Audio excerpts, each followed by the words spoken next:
যে ভালো হওয়ার উপায় কি, ভালো হওয়ার উপায় কি।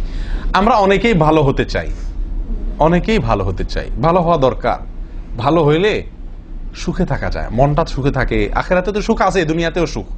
ভালো মানুষ হলে, খারাপ মানুষের সুখ নাই, দুনিয়াতেও নাই, আখেরাতেও নাই। যত সম্পদ থাকুক না কেন, মানুষ যদি ভালো না হয়, মন ভালো না হয়, কর্ম কাজ ভালো না হয়, তাহলে লোকটা দুনিয়াতেও সুখী হয় না, আখেরাতেও সুখী হয় না। এখন ভালো আমরা হওয়ার উপায়টা কি?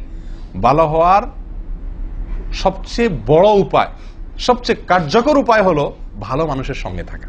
কি থাকা ভাই? ভালো মানুষের সঙ্গে থাকা। ভালো মানুষের সঙ্গে থাকার কোনো বিকল্প নাই। আপনি একজন ভদ্র মানুষ হতে চান, তাহলে যে ভদ্র তার সঙ্গে উঠা বসা করেন, তার সঙ্গে চলাফেরা করেন, তার সাথে রুম নেন, তার প্রতিবেশী হন, তার সাথে সম্পর্ক করেন, তাহলে আপনি ইনশাআল্লাহ ভালো হইতে পারবেন। আমি কি বুঝাতে পারছি? আপনি বদমেজাজি, আপনি একটু ঠান্ডা মেজাজের হইতে চাচ্ছেন, আপনি চাচ্ছেন যে আপনার মেজাজ, বদমেজাজের গুণটা দূর হোক, আপনার একটা ভালো গুণ আসুক, আপনি শান্ত হতে চান, তাহলে আপনি শান্ত মানুষের সাথে চলবেন, খুঁজে খুঁজে যারা শান্ত তাদের সাথে চলবেন।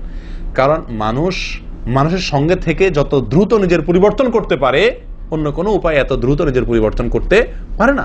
আল্লাহ সুবহানাহু ওয়া তাআলা কোরআনে কারীমে বলেছেন, ইয়া আইয়ুহাল্লাযীনা আমানুত্তাকুল্লাহ ওয়া কুনু মা'আস সাদিকিন। হে ঈমানদাররা, আল্লাহকে ভয় করো, তাকওয়া অবলম্বন করো। উপায় ওয়া কুনু মা'আস সাদিকিন, সাদিকদের সঙ্গে থাকো, সত্যবাদীদের সঙ্গে থাকো, ঈমানদারদের সঙ্গে থাকো, আমলওয়ালাদের সঙ্গে থাকো।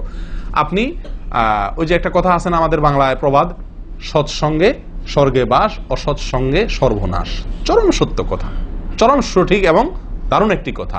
এই জন্য ভাই, ভালো হওয়ার সবচেয়ে ভালো উপায়, সহজ উপায় হলো ভালো মানুষের সঙ্গে থাকতে হবে। নিজেকে, নিজের পরিবারকে ভালো সঙ্গ নিশ্চিত করতে হবে।